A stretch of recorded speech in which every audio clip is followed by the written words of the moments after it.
Junto aos seus pertences, os imigrantes trouxeram temperos, modos de preparo e segredos da gastronomia italiana e foram incorporados aos produtos aqui encontrados, originando uma saborosa gastronomia local. Para os imigrantes, o momento das refeições era de grande importância, pois era o horário em que a família se reunia ao redor da mesa em um momento de convívio fraterno. Polenta, prato típico do colono italiano, onde o principal ingrediente, o milho, possui uma origem na América e foi Cristóvão Colombo que levou sementes deste continente para o norte da Europa. E com isso, a polenta que antes era feita pelos italianos, a partir de outros grãos e leite, passa a ser feita de farinha de milho.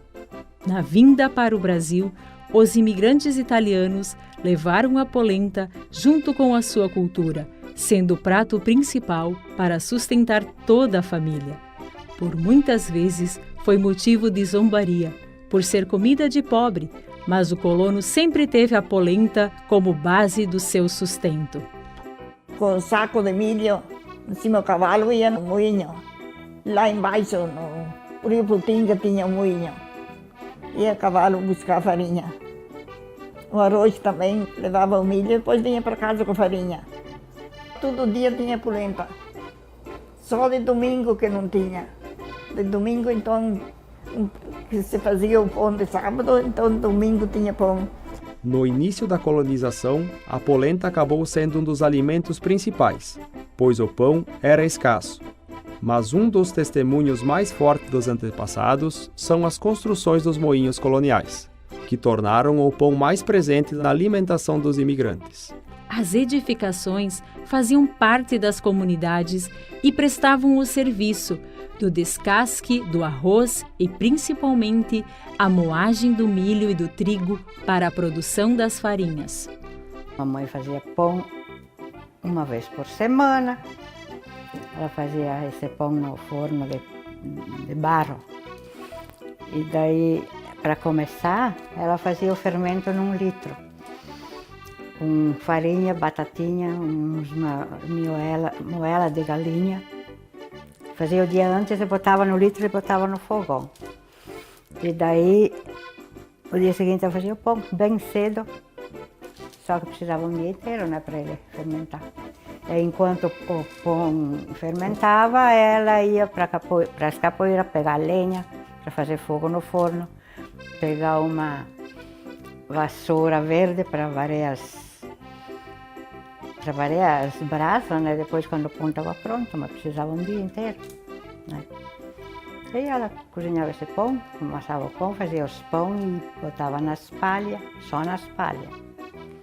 Depois quando o pão estava pronto e o forno estava quente, ela varia as brasas, pegava uma paleta comprida, né? Colocava o pão em cima da paleta e botava no forno todo colocadinho, até que estava cozido. Quando estava bem assado, tirava, botava numa cesta, porque era uma vez por semana, era difícil, né? Botava numa cesta e pendurava a cesta no teto, para as crianças não comer muito, né? O pão era só para de manhã tomar café.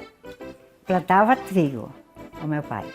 Colhia o trigo, vendia o trigo, fazia em troca toda a farinha, levava 10, 12 sacos de farinha para casa. Botava na sala, tinha para o ano inteiro. Toda aquela farinha empilhada na sala, tinha para um ano inteiro. Então não precisava comprar farinha. Amanhã cada um tinha uma fatia de pão, comia aquele com leite, porque tinha vaca de leite, uma nata, aquela marmelada feita de laranja. Eu aprendi com a mãe assim, mas depois foi tudo diferente, então eu aprendi diferente agora. Então agora o pão, naquela época eu sovava o pão à mão, ficava 1 hora sovando o pão, deixava na bacia crescer, depois sovava de novo, depois fazia os pão. E daí agora a gente faz com sovadeira, né? Faz bem diferente, não tem mais forno, não tem cozinha no fogão a gás, no forno elétrico. Os imigrantes traziam na bagagem, além de cepas de uva europeia, o hábito do consumo do vinho como alimento. Com o passar do tempo, as mudas começaram a morrer por causa de doenças fúngicas, mas a força italiana e a vontade de manter sua tradição permitiram aos imigrantes que encontrassem uma forma de cultivo que se adaptasse a essa região formada por montes, vales profundos e rochas. Com o suor, sangue e lágrimas, transformaram este chão em enormes canteiros de plantações, incluindo entre eles os pareirais. Quando que saíram da Itália para cá, já levavam o galho da pareira para fazer as mudas, porque aqui não tinha onde buscar. E os italianos, esses anos, todo mundo tinha pareiral dele. Eu aprendi com o meu pai aprendeu com o meu avô. Nos primeiros anos que comecei a minha vida, criar minha família particular, eu não trabalhava com vinho. Mas quando vi que meu pai não conseguia mais trabalhar com as pareiras, e o meu irmão não queria trabalhar com vinho, eu não quis deixar perder esse costume. Aí eu plantei um pareiral e comecei a fazer vinho. E vinho artesanal. Nós, se criamos na família, gostamos de fazer, mas gostamos do copo de vinho também. Não é só fazer. O excesso sempre se comercializa, mas, em primeiro lugar, é para o consumo próprio. O queijo, um dos derivados do leite, teve sua receita original levada para solos gaúchos pelos primeiros imigrantes italianos. O leite produzido era utilizado primeiramente para assegurar as necessidades da família. Uma das formas de se armazenar o leite que sobrava era processá-lo, produzindo assim o queijo.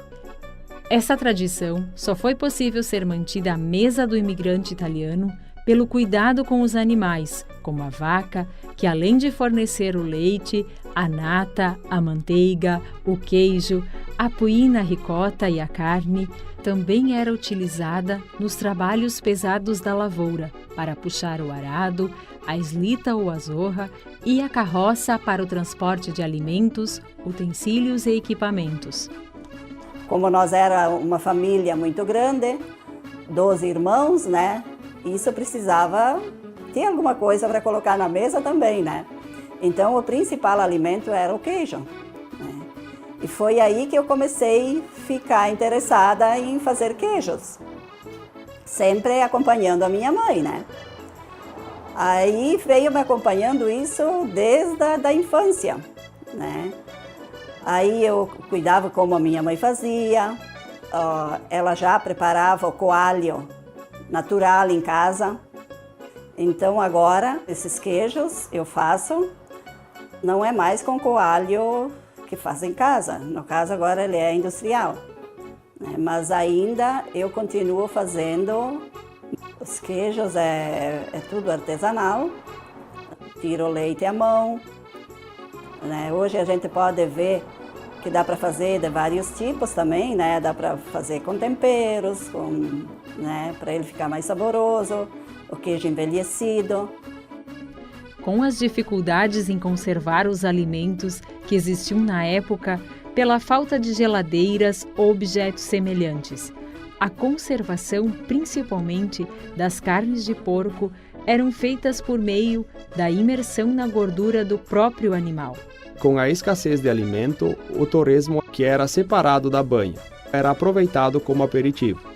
O salame e a copa também foram dois produtos muito fabricados, e como eram produzidos sem cozimento, com adição de sal e temperos, sua conservação se dava através da defumação.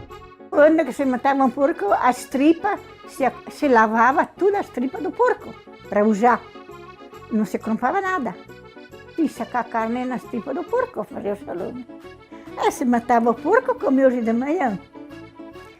Depois a mãe ia no rio lavar as tripas.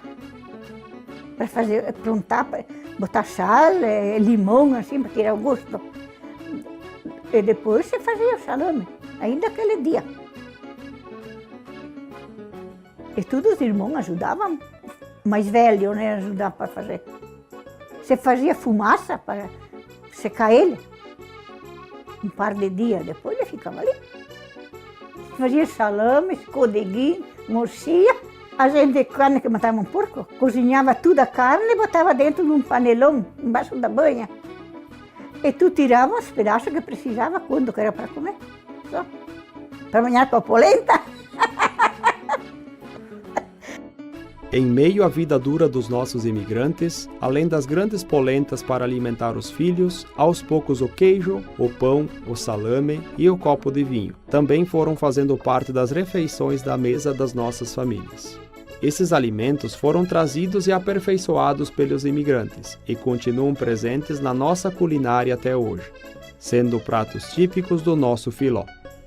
E não só isso, esses alimentos também são hoje industrializados em nosso município, em vinícolas,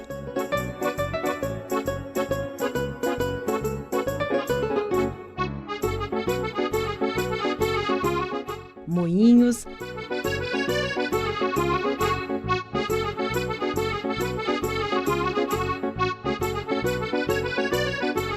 laticínios,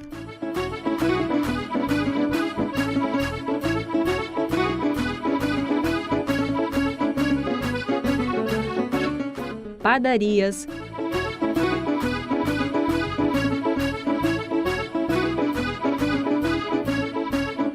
indústrias de embutidos